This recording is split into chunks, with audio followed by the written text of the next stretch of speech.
Jadi kalau di Mesir, mereka tradisi i'tikaf itu besok hari ke-20, malam ke-21 bawa tilam, bawa kemah kecil untuk dipasang di dalam masjid.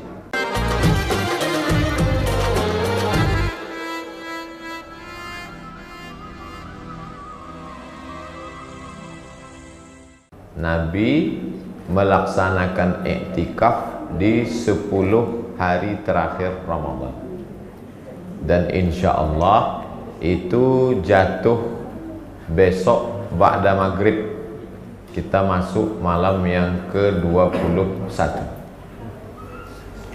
I'tikaf secara bahasa artinya ya'kufuna ala asnamil lahum, orang yang menetap di suatu tempat, apakah tempat itu baik atau tak baik.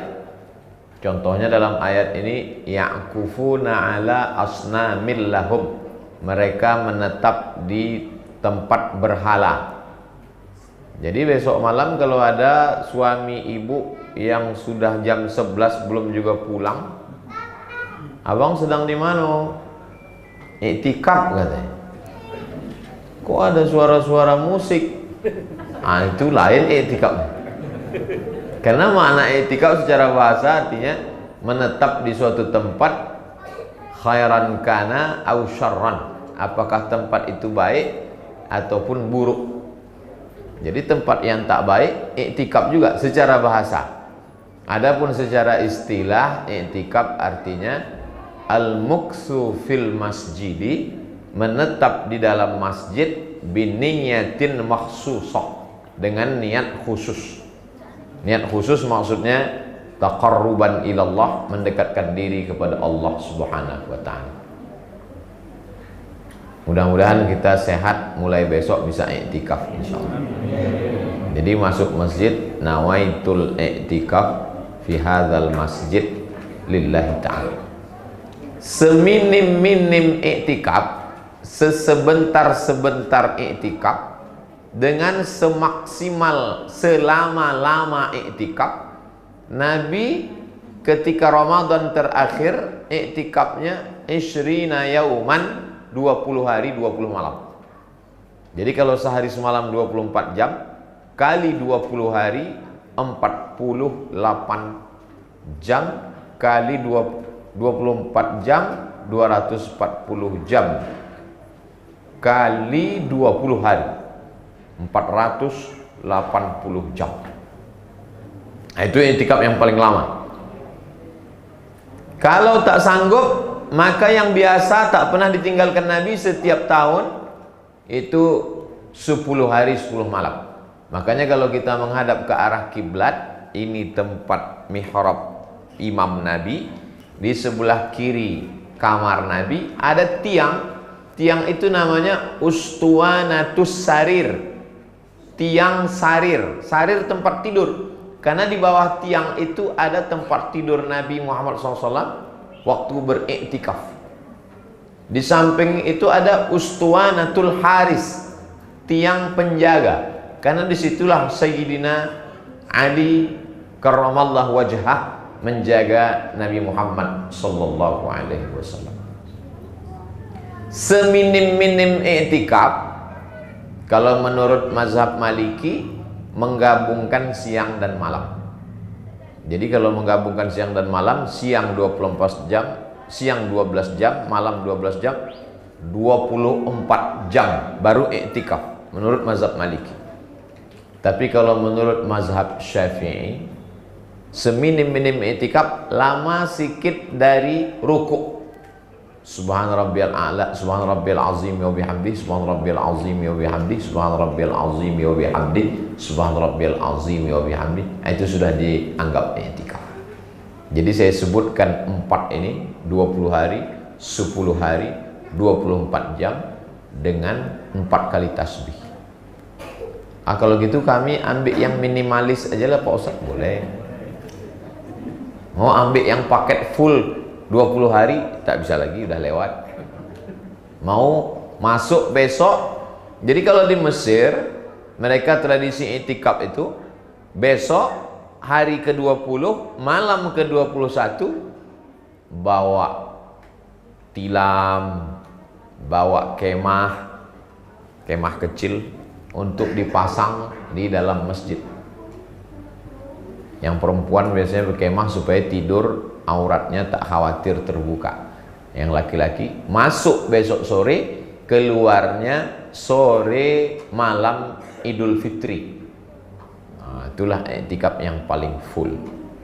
Jadi Ustadz, saya tak bisa karena sedang musafir. Tapi Bapak Ibu yang mau i'tikaf besok.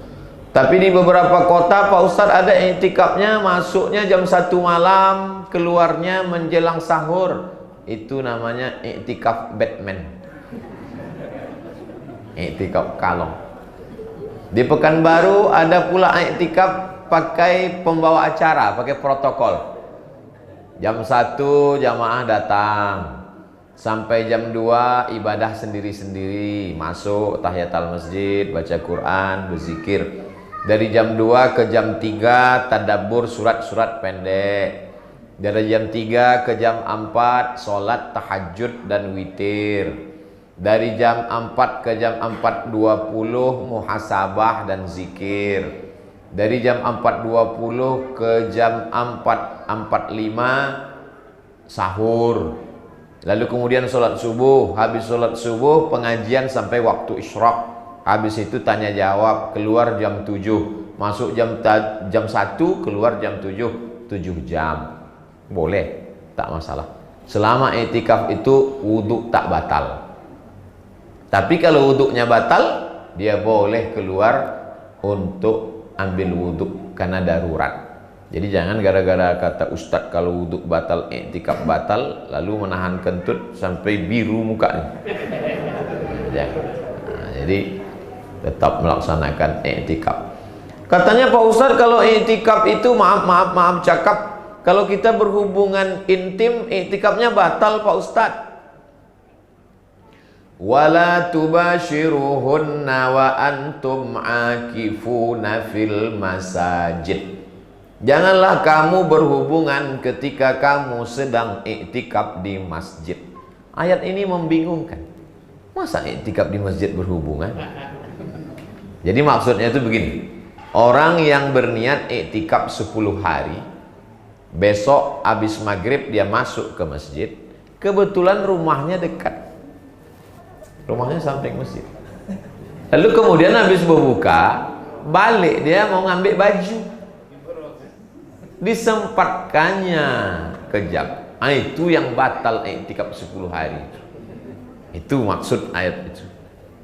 Adapun orang yang i'tikaf 7 jam, yang sejam, yang sehari, yang 2 hari, itu intinya i'tikaf itu lama sikit dari rukuk dan sujud sudah i'tikaf.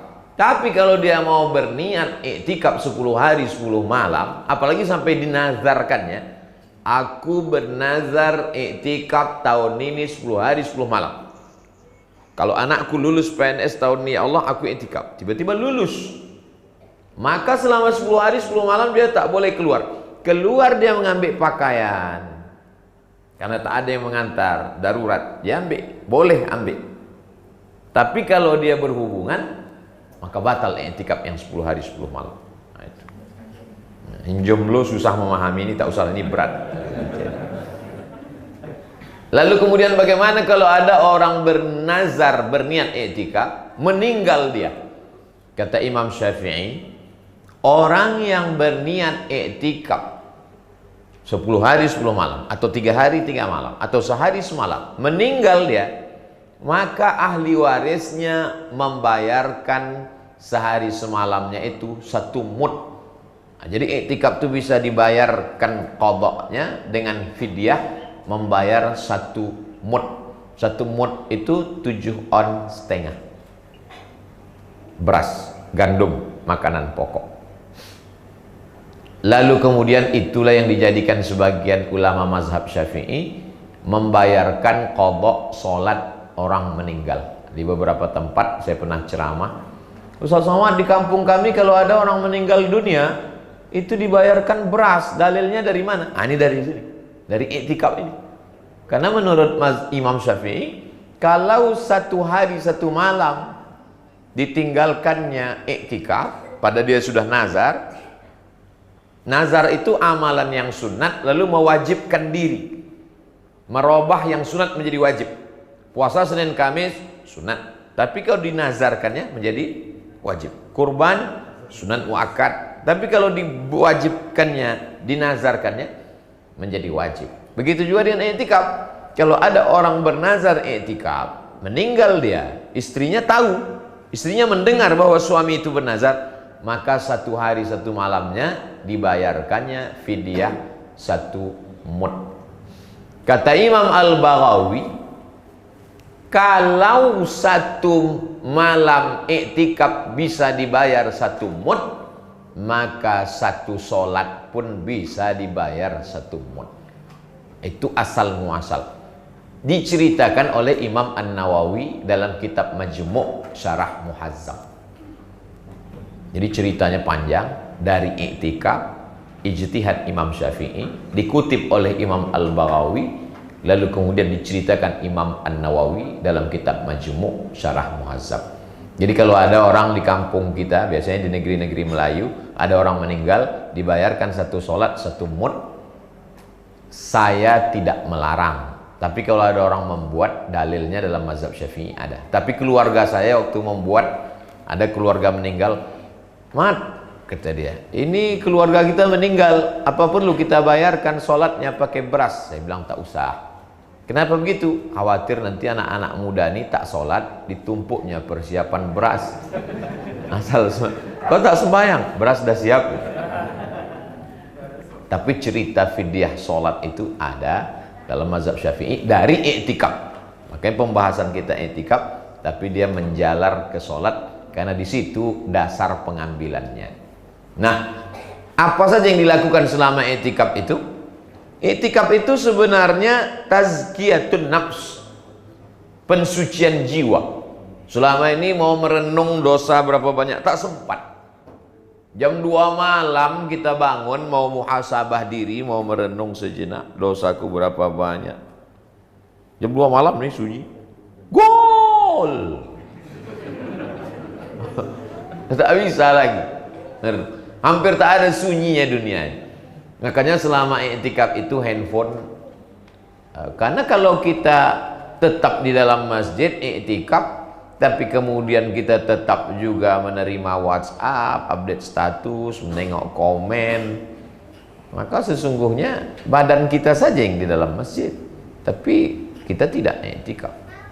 Nah, jadi selama i'tikaf itu besok, mulai besok itu kalau bisa handphonenya ditinggalkan di rumah. I'tikaf. Ini pembekalan untuk i'tikaf besok. Walaupun nampaknya kita di masjid apa namanya? Nur Hayuna. Tapi bekal i'tikaf ini akan diupload untuk supaya bekal besok malam, supaya semua umat Islam yang mau i'tikaf sudah siap-siap. Nabi SAW pergi ke dinding. Jadi dinding Masjid Nabawi itu langsung kamar Nabi. Dinding Masjid Nabawi itu langsung kamar Nabi.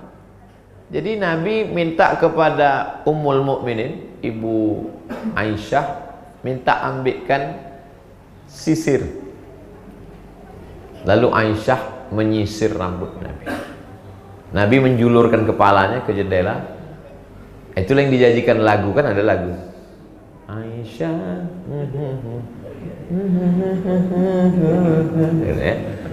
Kan ada diceritakan dalam lagu itu bahwa menyisir rambut Nabi, kan? Nah, itu cerita Aisyah menyisir rambut Nabi itu waktu sedang i'tikaf. Rambutnya dijulurkannya. Kenapa Nabi tak keluar? Kan bisa aja Nabi keluar Masjid Nabawi masuk kamar. Karena Nabi tak mau i'tikafnya batal. Karena kalau keluar hanya untuk menyisirkan rambut, batal. Kenapa Ibu Aisyah tak masuk ke dalam masjid menyisirkan? Maaf cakap, dia sedang haid. Itulah dalil dalam mazhab Syafi'i tak boleh perempuan yang sedang halangan masuk ke dalam. Dalam hadis lain kata Nabi, nawilinil khumrah, wahai Aisyah, tolong engkau ulurkan kain. Kata Aisyah, aku sedang halangan ya Rasulullah, cuman aku masuk masjid. Kata Nabi, maaf cakap, tanganmu kan tak haid. Tangannya diulurkannya dari jendela ke dalam. Jadi kalau ada ibu-ibu masuk ke dalam, suaminya iktikaf dalam, suami istrinya haid, ulurkan kepadaku nasi biryani, mau buka puasa. Kata istrinya, cuman aku mau masuk bang, aku sedang halangan. Tangan kau kan tak haid. Nah, masukkanlah ke dalam. Jadi suatu ketika ada seorang perempuan mau bertanya, apakah perempuan yang maaf cakap sedang haid boleh memandikan jenazah? Datanglah dia bertanya kepada ahli hadis. Kalian ahli hadis, ya, tolong sebutkan saya dalil, bolehkah perempuan memandikan jenazah padahal dia sedang haid? Kata ahli hadis, tak ada hadisnya. Kami sudah cari kitab ini, tak ada hadisnya. Tapi ada ahli fikih, Imam Hamad, muridnya Imam Syafi'i. Datanglah perempuan ini bertanya, engkau muridnya Imam Syafi'i? Ya. Ada tak hadis tentang perempuan berhalangan memandikan jenazah? Kata Imam Hamad, ada. Mana hadisnya? Waktu Aisyah sedang haid, dia mengulurkan kain dan Nabi menerima kain itu. Itulah dalilnya. Itu kan tentang mengulurkan kain, bukan tentang haid. Fikih itu adalah memahami makna hadis, bukan sekedar menghafal teks hadis. Jadi kalau orang sedang memandikan jenazah, yang memandikan itu kan tangannya. Pemahaman. Beda antara ahli hadis dengan ahli fikih. Kalau susah memahaminya, memang buka puasa mesti agak banyak sedikit. Jamaah yang dimuliakan Allah Subhanahu wa taala. Jadi selama i'tikaf itu kita merenung apa saja yang bisa kita lakukan selama i'tikaf. Yang paling perlu banyak dilakukan solat sunat. Solat sunat tahiyatul masjid, solat sunat qabliyah, solat sunat ba'diyah. Kalau kebetulan pagi, solat sunat duha, solat sunat isyraq, solat sunat awabin. Kalau kebetulan malam, solat sunat tahajud, solat sunat taubat, solat sunat hajat. Saya Pak Ustaz solat sunat taubat sudah, solat sunat wudhu. Pertama kali habis berwudhu, solat sunat wudhu. Usolli sunnatal wudu raka'ataini lillahi ta'ala. Saya sholat sunat wudu sudah, sholat sunat taubat sudah, sholat sunat hajat sudah, sholat sunat istikharah sudah, sholat sunat tahajud sudah, sholat sunat witir sudah, semua sholat sunat sudah Pak Ustaz. Baru berapa rakaat? Sholat sunat wudu 2 rakaat, sholat sunat taubat 2 rakaat, sholat sunat hajat 2 rakaat, sholat sunat tahajud 8 rakaat, baru 14. Salat sunat witir 3 rakaat, baru 17 rakaat. Ada imam namanya Imam Ahmad bin Hambal. Dia punya anak namanya Abdullah. Ditanya oranglah Imam Abdullah, "Hai Imam Abdullah, ya, betul kau anak Imam Ahmad bin Hambal?" "Betul." "Ayahmu itu sholatnya berapa rakaat sehari semalam?" "Salasami'ati rakaat, 300 rakaat. Jadi kalau kita udah merasa banyak betul, aku udah banyak sholat sunatku selama Ramadan nih. Berapa rakaat tarawih? 8. 4 rakaat 1 salam. Ustadz nyindir apa? Saya itu maksudnya. Jadi sholat kita ini belum ada apa-apanya. Ada imam itu bergelar sajjad, saking banyaknya bersujud. Nabi Muhammad SAW punya anak namanya Sayyidatuna Fatimah. Sayyidatuna Fatimah punya anak namanya Sayyidina Al-Husain. Sayyidina Al-Husain punya anak namanya Ali. Nama datuknya Sayyidina Ali, nama cucunya juga Ali.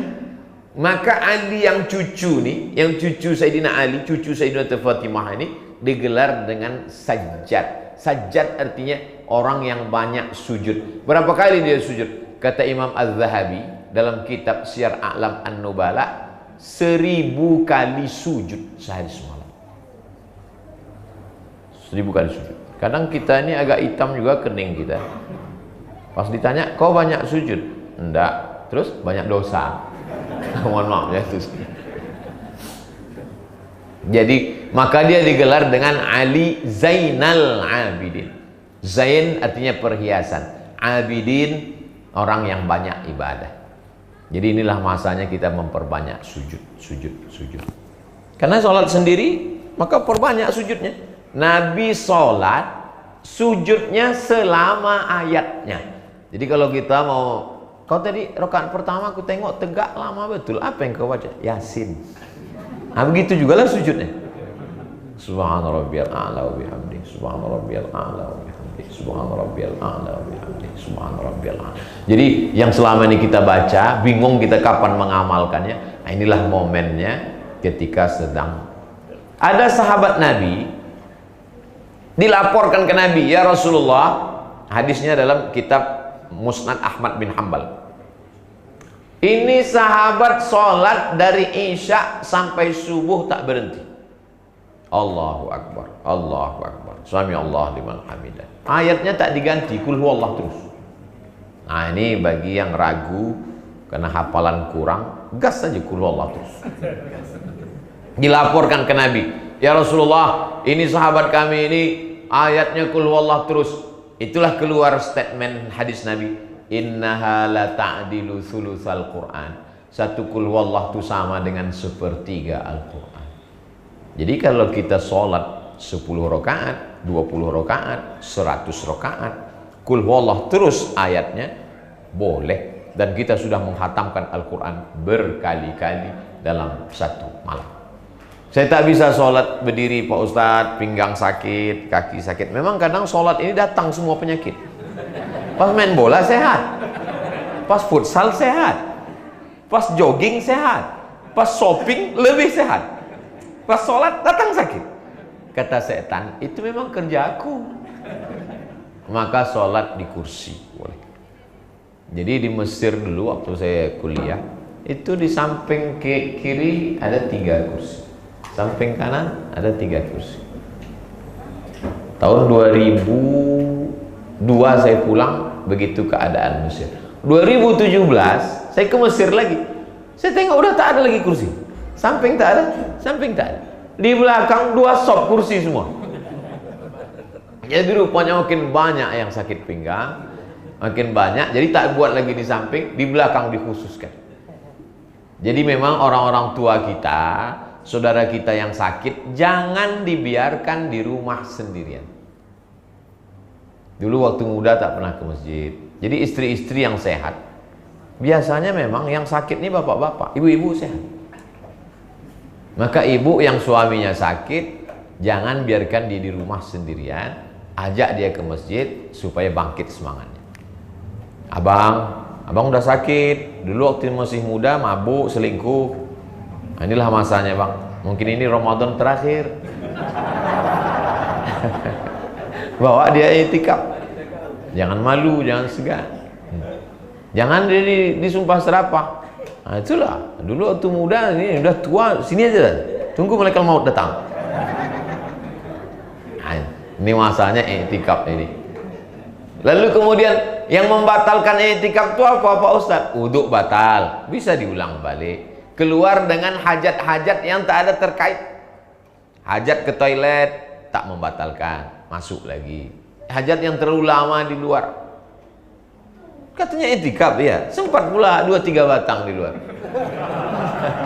Ini apa? Ini hajat juga Pak Ustadz. Ini kalau sampai tak ada mati Pak Ustadz. Nah itu, jadi kalau yang hajatnya itu hajat darurat tingkat tinggi, maka dibenarkan. Ini tentang masalah etika.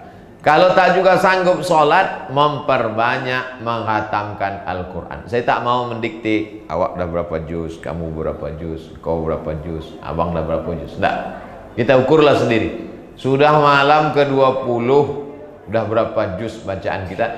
Di iktikaf itulah dikejar ketertinggalan-ketertinggalan. Ada seorang laki-laki namanya Irfan, nama ayahnya Haji Abdul Malik Karim Amrullah. Jadi ayahnya itu Nanti kalau saya bilang Imam Bukhari, kanal Imamul Bukhari yuhtimul Qur'ana fi Ramadan sittina khatamah. Imam Bukhari menghatamkan Al-Quran di bulan Ramadan 60 kali khatam. Oh, itu kan Imam Bukhari, bukan orang kita. Nah, ini Pak Irfan nih punya ayah namanya Haji Abdul Malik Karim Amrullah, Buya Hamka. Jadi Buya Hamka itu kalau duduk, kata anaknya, dalam buku judulnya Ayah, kalau duduk kata dia 6 juz. Buya Hamka. Waktu ditanya, ayah kenapa ayah lama baca Quran? Aku lama baca Quran menghatamkan. Kenapa? Sejak emakmu meninggal, hatiku selalu teringat dengan almarhumah. Jadi supaya jangan sampai cemburu Allah SWT, diisi dengan banyak menghatam Quran. Banyak juga orang sekarang ketika istrinya meninggal, apa yang ayah tengok tadi? Ayah main game online untuk melupakan emakmu, sementara datang emak yang baru. Jadi Buya Hamka itu baca Qurannya luar biasa. Baca Quran yang paling bagus di dalam sholat. Tapi kami tak hafal Quran Pak Ustadz. Sayyidatuna Aisyah, imamnya itu pernah membaca Quran melihat mushaf. Alhamdulillah ada sekarang mushaf tahajudnya ya, pakai tiang. Masjid kita ada mushaf tahajud, pakai tiang, bisa ditengok besar. Tapi kalau tak ada, pakai Quran. Ada, buka di situ Play Store. Di Play Store tuh udah terbuka Play Store. Tulis di Play Store itu Qara'a, Q-A-R-A-A. Udah nampak? Habis pula signal. Habis signal apa sampai paket. Lalu setelah dapat Qara'a, buka Quran, jadi bisa ditengok Quran sambil sholat. Ghairil maghdubi alaihim waladdallin. Amin. Bismillahirrahmanirrahim. Ya ayyuhalladzina amanu kutiba alaikumus shiyam. Satu halaman, satu rakaat. Jadi kalau 20 halaman, 20 rakaat, satu juz. Hanya saja kalau kita nengok mushaf itu, kalau bisa teleponnya, signalnya dimatikan. Karena kalau hidup nanti masuk. Ustaz sholat, sedang sholat Ustaz. Jadi kita khatamkan Al-Quran di dalam sholat maupun di luar sholat. Kalau orang tua sudah meninggal, Allahumma ausil thawaba ma qara'tuhu, sampaikanlah pahala bacaanku. Ini. Aku baca Quran tak sanggup lagi Pak Ustadz, atau belum bisa baca Quran, atau tak sanggup baca Quran, atau sakit mata. Alternatif yang terakhir, paling tinggi sholat sunat, nomor 2 baca Quran, paling bawah pejamkan mata, zikir, istighfar 100 kali, subhanallah bihamdihi subhanallahil azim 100 kali, sholawat 100 kali, la ilaha illallah 100 kali, 10 kali putaran tasbih itu ujungnya ada 10, 100 kali 10, 1000 kali, la ilaha illallah, la ilaha illallah, la ilaha illallah, la ilaha illallah, la ilaha illallah.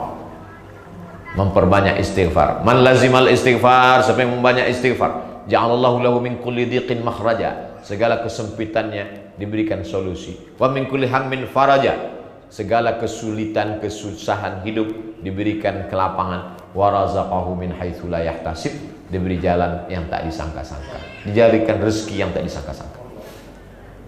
Allahumma sholli ala sayyidina Muhammad wa ala ali sayyidina Muhammad. Allahumma sholli ala sayyidina Muhammad wa ala ali sayyidina Muhammad. Allahumma sholli ala sayyidina Muhammad wa ala ali sayyidina Muhammad.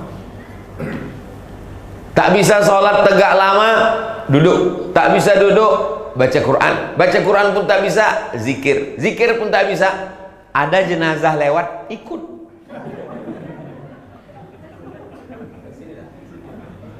Nampak? Sebelah. Nampak jenazah lewat, permisi sama keluarganya. Pak, boleh saya ikut? Boleh, ikut. Apa guna hidup ini lagi? Disampaikan ke bulan Ramadan, hidup di 10 hari terakhir Ramadan, isilah. Kenapa digas betul ibadah di 10 terakhir ini? Karena otak ini sudah mulai bercabang pada malam 21. Dia sudah mulai berpikir, nanti gorden warnanya warna hijau apa biru ya? Nanti toplesnya bulat apa petak ya? Nanti kuehnya gambar love. Nanti kira-kira hari pertama open heart apa open house ya? Nanti kira-kira itulah yang menggunting pikiran yang ada di kepala ini, digunting. Aku sholatnya berapa rakaat? Aku zikirnya berapa kali, berapa ribu? Aku khatam Qurannya berapa kali? Karena kalau tidak ini akan terus mengajak mau pergi ke mall, mau shopping, mau beli baru, ini. Nanti kira-kira kalau aku pakai baju warna hijau, jangan-jangan bertamu rupanya gorden tuan rumah hijau pula, sama. Masa tahun lalu warna pink, tahun ini warna ini kepala ini mesti dipotong, pikiran-pikiran itu mesti. Saya terus terang sampai sekarang tak ada terpikir saya nanti pakai Idul Fitri pakai baju warna apa ya? Karena selalu saya pakai baju putih. Selalu pakai baju putih supaya orang tak tahu bahwa kita tak ganti baju. Ceramah tausiah saya banyak. Kalau pakai baju warna itu dijamin hadiah. Warna aslinya baju putih. Nah, jadi itulah tujuannya. Lalu kemudian habislah iktikaf itu pada sore pas bertakbir. Ada dua pendapat. Pertama, sore pas bertakbir malam Idul Fitri, atau besok habis sholat subuh malam Idul Fitri pun masih tetap Allahu Akbar, Allahu Akbar, Allahu Akbar, la ilaha illallah, wallahu akbar, Allahu akbar, walillahil hamd. Netes air mata waktu di masjid. Kau nangis kenapa? Mengenang dosa, tak bisa balik. Kenapa tak balik? Belum vaksin. Belum booster. Nah, jadi bagaimana malam-malam jadikan Ramadan ini Ramadan yang terakhir.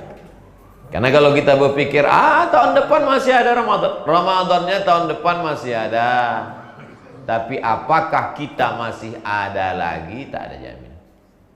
Ustaz Tengku Zulkarnain sehat, berkeliling, tiba-tiba meninggal. Ustaz Mahir Tuwailibi sehat, meninggal. Sahabat-sahabat, guru-guru.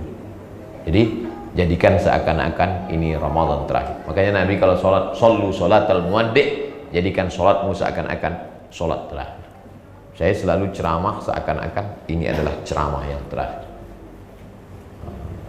Kata Habib Mahdi, 30 menit sudah lewat 35 menit. Kita sudah outside. Tapi rasanya sudah saya sampaikan tentang i'tikaf dari A sampai Z. Tentu saja banyak kekurangannya. Mudah-mudahan sebagai bekal besok malam i'tikaf sudah cukup insyaallah. Bagaimana? Siap i'tikaf? Dari bunyinya macam tak siap. Terima kasih segala perhatian. Mohon maaf segala kesilapan dan kekhilafan. Judul videonya persiapan i'tikaf 10 hari terakhir malam Ramadan 1443 Hijriah. Terima kasih. Aku qauli hadza astaghfirullah li wa lakum. Wassalamualaikum warahmatullahi wabarakatuh.